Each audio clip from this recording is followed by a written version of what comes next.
नमस्कार YouTube family, श्रीशाच रेसिपीमध्ये आपल्या सर्वांचंच खूप खूप स्वागत आहे। तर आज आपण बनवणार आहोत होममेड बटरस्कॉच क्रंच। रेसिपी शेवटपर्यंत पहा। रेसिपी आवडल्यास आपल्या चॅनलला लाईक आणि सबस्क्राईब करायला विसरू नका। तर मी इथे 2 वाटी साखर घेतले, बटर घेतले, 1 वाटी शेंगदाणे घेतलेत, बदाम घेतलेत, अक्रोड घेतलेत थोडेसे आणि थोडेसे काजू घेतलेत। तर आपण आता ह्या सगळ्या वस्तू कट करून घेणार आहोत। तर मी गॅसवर कढाई ठेवले। कढाई थोडी गरम झाली की यामध्ये आता आपण साखर टाकून घेणार आहोत। ह्या स्टेजला गॅसची फ्लेम मीडियमच ठेवायची।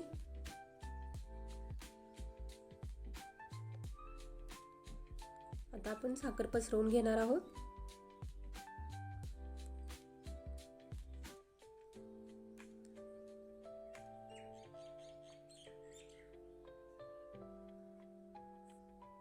बटरस्कॉच क्रंच तुम्ही आईस्क्रीम मध्ये पण यूज करू शकता आणि केक साठी पण यूज करू शकता।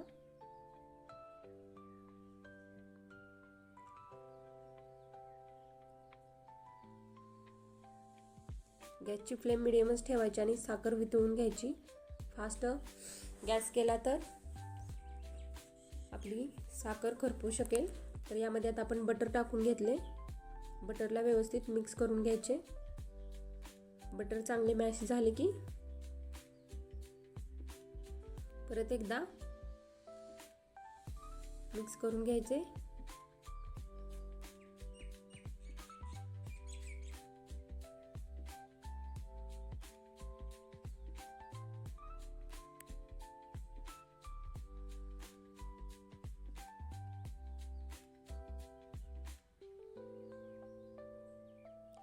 तर बघू शकता आता आपली साखर पूर्णपणे वितळले। तर यामध्ये आपण आता काजू बदामचे काप घालायचे। सगळे व्यवस्थित मिक्स करून घ्यायचे।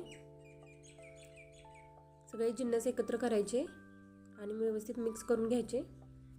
आणि ही प्रोसेस थोडी फास्टच करायची, गरम गरम असतानाच, नाहीतर ते चिटकू शकते। तर याला आता आपण एका प्लेटला तूप लावून ग्रीस केले, त्यावरती हे बॅटर टाकून पसरवून घेणार आहोत।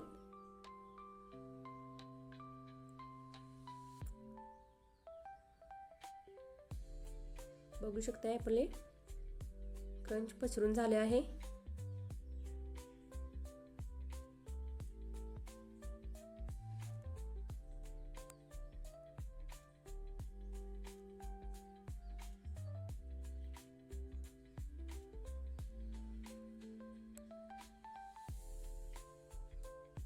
खूप सिंपल रेसिपी आहे, तुम्ही पण एकदा नक्की ट्राय करा। हे थोडे थंड झाले की आता आपण ह्याला एका मिक्सरच्या भांड्यात टाकून घेतले। मिक्सरच्या भांड्यात पण वाटू शकता तुम्ही, नाहीतर हाताने पण त्याला बारीक करू शकता। तर मी थोडे मिक्सरच्या भांड्यात टाकलेले आणि थोडे आता हाताने केले।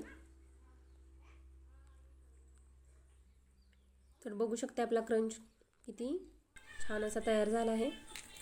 केकसाठी, केकसाठी, आईस्क्रीमसाठी खूप छान रेसिपी आहे। जे कोणी केक बनवत असतील त्यांच्यासाठी तर खूप छान रेसिपी आहे, सिंपल। तर रेसिपी आवडल्यास आपल्या चॅनलला लाईक आणि सबस्क्राईब करायला विसरू नका।